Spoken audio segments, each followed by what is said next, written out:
لعنت کا خوفناک تصور۔ انسانی تاریخ میں کچھ ایسے تصورات ہمیشہ سے زندہ رہے ہیں جو ہمیں آج بھی خوف اور حیرت میں ڈال دیتے ہیں۔ ان میں سے ایک ہے لعنت، کرس۔ یہ محض کہانی نہیں بلکہ ایک ایسا عقیدہ ہے جس پر صدیوں سے لوگ ایمان لاتے آئے ہیں۔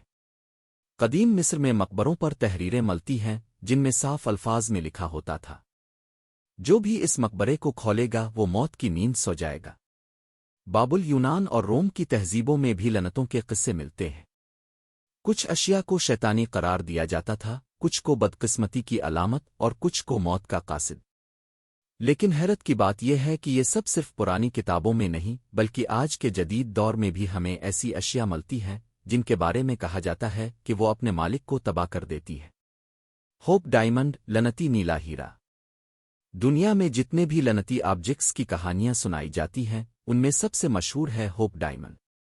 یہ ایک گہرا نیلا ہیرا ہے جس کا وزن تقریباً 45 قیرات ہے۔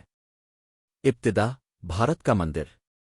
کہا جاتا ہے کہ یہ ہیرا سب سے پہلے بھارت کے ایک مندر میں موجود تھا۔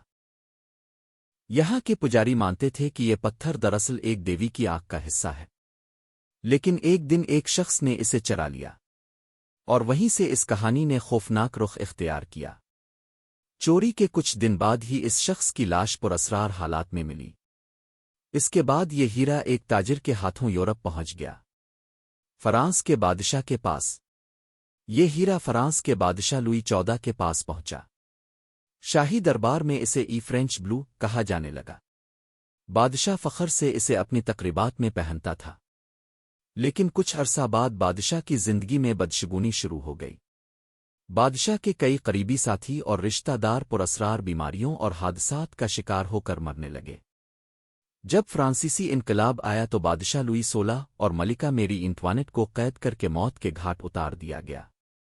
لوگوں نے کہا، یہ سب ہوپ ڈائمنڈ کی لعنت ہے۔ امریکہ میں تباہی۔ کئی ہاتھوں سے گزرتا ہوا یہ ہیرا آخرکار امریکہ پہنچا۔ ایک خاتون ایولن والش مکلین نے اسے خریدا۔ وہ ہر بڑی تقریب میں اسے پہنتی تھی، لیکن اس کے بعد اس کی زندگی اجڑ گئی۔ اس کا بیٹا ایک حادثے میں مر گیا۔ بیٹی نے خودکشی کر لی۔ شوہر پاگل پن کا شکار ہو گیا۔ ایولن کہتی تھی کہ یہ سب محض اتفاق ہے، لیکن دنیا نے اسے لعنت سمجھا۔ آج کہاں ہے؟ آخرکار یہ ہیرا واشنگٹن ڈی سی کے اسمتھسونین میوزیم میں رکھ دیا گیا۔ آج بھی لاکھوں لوگ اسے دیکھنے جاتے ہیں۔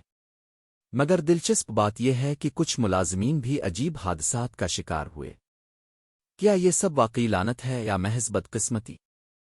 فیصلہ اب پر ہے۔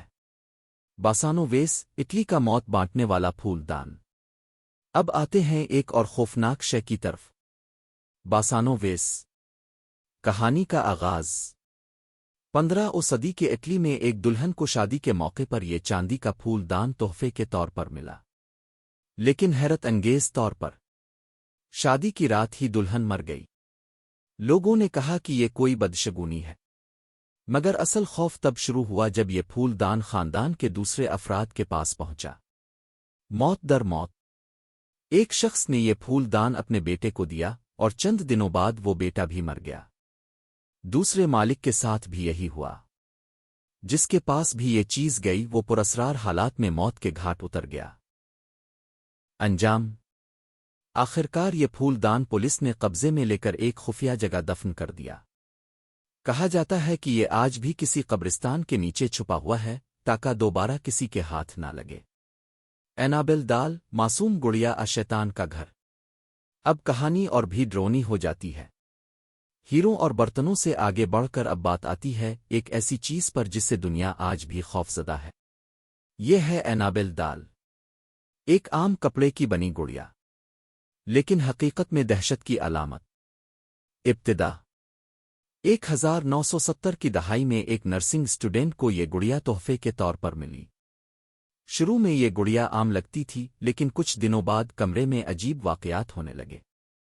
کبھی یہ گڑیا اپنی جگہ سے غائب ہو کر کسی اور کمرے میں ملتی، کبھی اس کے ہاتھ پر خون جیسے دھبے دکھائی دیتے، کبھی کاغذ پر ہیلپ می لکھا ہوتا۔ ایڈ اور لارین وارن کا کردار۔ یہ معاملہ اتنا بڑھ گیا کہ مشہور پیرانارمل انویسٹیگیٹرز ایڈ اور لارین وارن کو بلایا گیا۔ انہوں نے کہا کہ یہ گڑیا کسی ڈیمونک اسپرٹ کے قبضے میں ہے۔ اسے ایک خاص شیشے کے کیس میں بند کر کے وارنز کے اکالٹ میوزیم میں رکھ دیا گیا۔ آج بھی وہاں یہ گڑیا محفوظ ہے اور اس پر لکھا ہے ڈو ناٹ اوپن۔ کہا جاتا ہے کہ ایک نوجوان نے اس گڑیا کو مذاق میں چھوا اور چند دن بعد موٹر سائیکل حادثے میں مر گیا۔ دا ڈبک باکس، ایک شیطانی ڈبہ۔ ایک اور خوفناک آبجیکٹ ہے ڈبک باکس۔ یہ ایک لکڑی کا ڈبہ ہے جسے اصل میں یہودی روایات میں شراب رکھنے کے لیے بنایا گیا تھا، لیکن کہانی کچھ اور ہے۔ شیطانی روح۔ یہودی لوک کہانیوں کے مطابق ڈبک ایک بدروح ہے جو انسانوں کو نقصان پہنچاتی ہے۔ مانا جاتا ہے کہ یہ ڈبہ اسی روح کو قید کرنے کے لیے بنایا گیا تھا۔ بدقسمت مالکان۔ اس ڈبے کو کئی لوگوں نے خریدا اور ہر بار ان کے ساتھ حادثات ہوئے۔ کسی کا کاروبار تباہ ہوا، کسی کی فیملی شدید بیمار ہو گئی، کسی کو ڈراؤنے خواب آنے لگے۔ یہ ڈبہ آج بھی محفوظ ہے لیکن اسے کھولنے کی جرت کوئی نہیں کرتا۔ یہ تھیں 4 سب سے خوفناک کہانیاں۔ ہوپ ڈائمنڈ، باسانو ویس، اینابل دال، ڈبک باکس۔ یہ سب ہمیں سوچنے پر مجبور کرتی ہے۔ کیا واقعی کچھ چیزوں میں ایسی طاقت ہوتی ہے جو انسان کو تباہ کر دیتی ہے؟ یہ سب محض حادثے ہیں جنہیں وقت کے ساتھ لعنت کا نام دے دیا گیا ہے۔ اگلے حصے میں ہم اور بھی خوفناک داستانوں پر نظر ڈالیں گے۔ لعنتی آئینے، ایسی پینٹنگز جو گھروں کو جلا دیتی ہیں، اور سب سے خوفناک فرعون توتن خامون کا مقبرہ۔ دی کرسڈ مرر، آئینہ جو روحیں قید کرتا ہے۔ آئینہ بظاہر یہ ہماری روزمرہ زندگی کی ایک عام سی چیز ہے۔ ہم صبح اٹھتے ہیں تو سب سے پہلے آئینے میں اپنا چہرہ دیکھتے ہیں، لیکن کیا آپ نے کبھی سوچا ہے کہ آئینہ صرف ہماری شکل ہی نہیں بلکہ کچھ اور بھی دکھا سکتا ہے؟ امریکہ کی ریاست لوئیزیانا میں ایک ایسا آئینہ ہے جسے کرسڈ مرر کہا جاتا ہے۔ یہ آئینہ 19 صدی کے ایک پرانے گھر میں موجود تھا۔ پراسرار واقعات۔ کہا جاتا ہے کہ اس گھر میں ایک عورت اور اس کے بچے پراسرار حالات میں مر گئے تھے۔ جب ان کی موت ہوئی تو ان کی روحیں کسی طرح اس آئینے میں قید ہو گئیں۔ اس کے بعد سے جب بھی کوئی اس آئینے میں دیکھتا، اسے اپنی پرچھائی کے ساتھ ساتھ سایہ نما چہروں کی جھلک دکھائی دیتی۔ کچھ لوگوں نے تو یہاں تک کہا کہ ان چہروں کو دیکھنے کے بعد انہیں راتوں کو وہی مرے ہوئے لوگ خواب میں نظر آتے۔ خوف کا انجام۔ یہ آئینہ آج بھی لوگوں کے لیے ایک راز ہے۔ کچھ کہتے ہیں کہ اسے توڑ دیا گیا، کچھ کہتے ہیں کہ اسے کسی گودام میں چھپا دیا گیا، لیکن حقیقت یہ ہے کہ یہ آئینہ آج بھی ایک خوفناک کہانی کی علامت ہے۔ دی کرائنگ بوائے پینٹنگ، روتے بچے کی پینٹنگ۔ اب آتے ہیں ایک اور دلچسپ اور ڈرونی کہانی کی طرف۔ 1980 کی دہائی میں برطانیہ میں ایک پینٹنگ مشہور ہوئی جسے کرائنگ بوائے کہا جاتا ہے۔ اس میں ایک معصوم بچے کو روتے ہوئے دکھایا گیا تھا۔ آگ کی لعنت۔ کچھ عرصے بعد یہ پینٹنگ رکھنے والے گھروں میں آگ لگنے کے واقعات شروع ہوئے۔ حیرت انگیز بات یہ تھی کہ جب بھی آگ لگتی تو پورا گھر جل جاتا، مگر یہ پینٹنگ ہمیشہ سے ہی سلامت رہتی۔ اخباروں میں یہ خبر پھیل گئی اور پورے ملک میں ہلچل مچ گئی۔ کچھ لوگوں نے کہا کہ یہ پینٹنگ لعنتی ہے، کچھ نے کہا کہ اس میں بچے کی روح قید ہے جو انتقام لے رہی ہے۔ رد عمل۔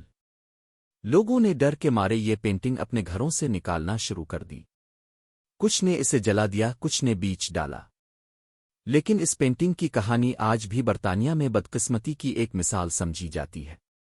دیگر لعنتی پینٹنگز اور اشیاء۔ دنیا میں صرف کرائنگ بوائے ہی نہیں بلکہ کئی اور پینٹنگز بھی ایسی ہیں جن کے بارے میں کہا جاتا ہے کہ وہ لعنتی ہے۔ دی ہینڈز ریزسٹ ہم، ایک پینٹنگ جس میں ایک بچہ اور ایک گڑیا دکھائی گئی ہے۔ کہا جاتا ہے کہ رات کے وقت یہ کردار پینٹنگ سے باہر نکل آتے ہیں۔ پیرٹریٹ آف برناردو دا گیلویز، ایک اسپینش جنرل کی پینٹنگ جو ایک ہوٹل میں لگی ہے۔ وہاں جانے والے کہتے ہیں کہ اگر تصویر کھینچنے کی کوشش کرو تو عجیب سائے ظاہر ہوتے ہیں۔ یہ سب واقعات ہمیں یہ سوچنے پر مجبور کرتے ہیں کہ کیا واقعی کچھ پینٹنگ صرف رنگوں اور کینوس کا کھیل نہیں بلکہ کسی اور ہی دنیا کا دروازہ ہے۔ ٹوم کرس، فرعون کی لعنت۔ اب آتے ہیں دنیا کی سب سے مشہور لعنت کی طرف۔ یہ ہے توتن خامون کا مقبرہ۔ دریافت 1922 میں ایک برطانوی ماہر انسان قدیمہ ہاورڈ کارٹر نے مصر کی وادی الملوک میں ایک مقبرہ دریافت کیا۔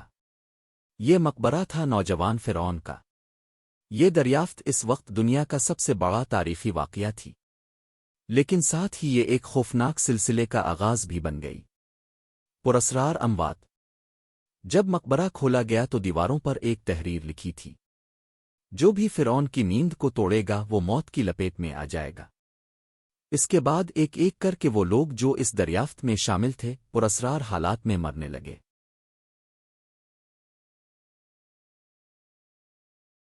لورڈ کارناروان، جس نے اس مہم کو فنڈ کیا تھا، مقبرہ کھلنے کے کچھ ہی عرصے بعد ایک عام سے مچھر کے کاٹنے سے انفیکشن کا شکار ہو کر مر گیا۔ کچھ دوسرے لوگ بھی اچانک بیماریوں اور حادثات کا شکار ہوئے۔ دنیا بھر میں یہ خبر پھیل گئی اور لوگوں نے کہا، یہ فرعون کی لعنت ہے۔ حقیقت افسانہ۔ کچھ ماہرین کہتے ہیں کہ یہ سب صرف اتفاق تھا، شاید مقبرے کے اندر پرانے جراثیم اور بیکٹیریا موجود تھے۔